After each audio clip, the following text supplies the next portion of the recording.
kind of discovered that sometimes the most important things to say are the hardest to say. Kind of like some of the toughest lessons to learn are the most important lessons. But this is the Requiem for Jesse Raphael.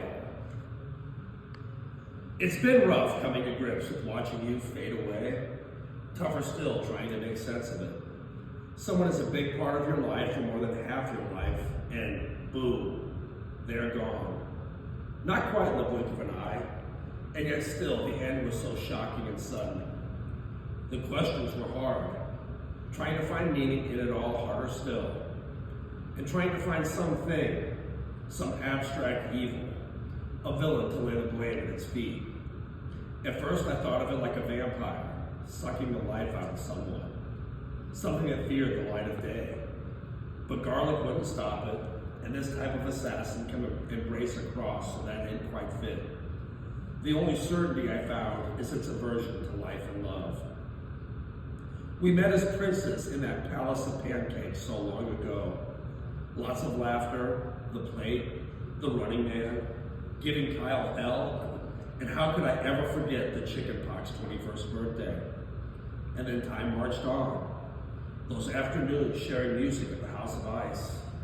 A little Puff the Magic Dragon, and you were invincible at pool. Can't forget that. And we started golfing together back then, sometime in that fog of memory. And I can say without a doubt, you were like a brother in one of my toughest hours. I was about a month away from leaving town. But life has a funny way of forcing course corrections. You were a part of that, and I ended up staying in Omaha and had one of the best summers of my life. Caterator in the living room, Donnie Darko. I'd leave with some clothes, swimming trunks, and golf clubs in my trunk and not come back home for 3 days.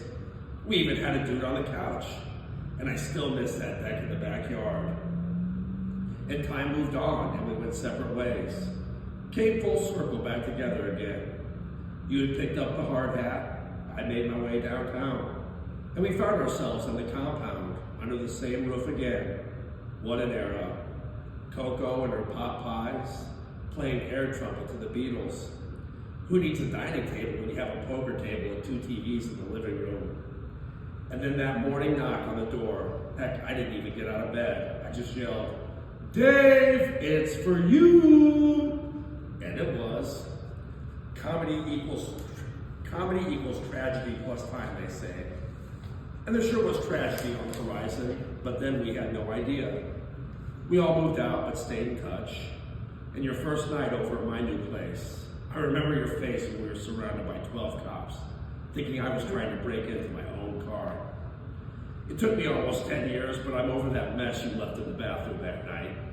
Well, almost. And then the tragedies kept coming for your family. First a brother, then a stepfather, and then your own father. And I can't have anything but respect for how you and your mom weathered that storm, banded together and stepped up to raise your nephews. You became a father to children not your own with no complaint, just rolling with the punches life threw you. And you kept your sense of humor through it all. Those late night, quote, "the girl is mine" text. The porta potty poetry series. Heck, I almost crashed my truck laughing with some of your Rex Ryan commentary. And you certainly were a great help when life took my own father from me. Gave me some insight and helped me get my mind off things for a bit, which I needed. And I was so happy for you when you found someone and moved away.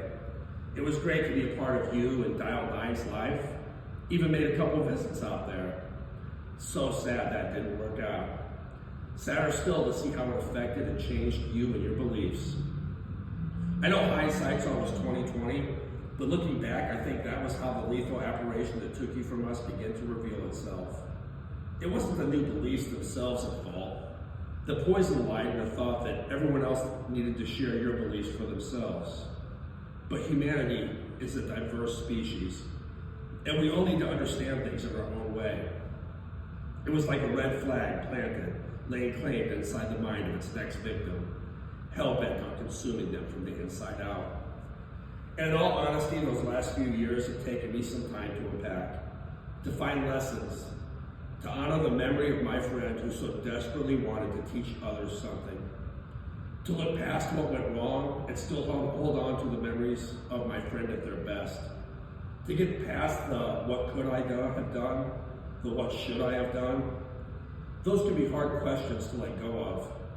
So I try to hold on to the lessons. Far too often it's those that try to help others that just can't manage to help themselves.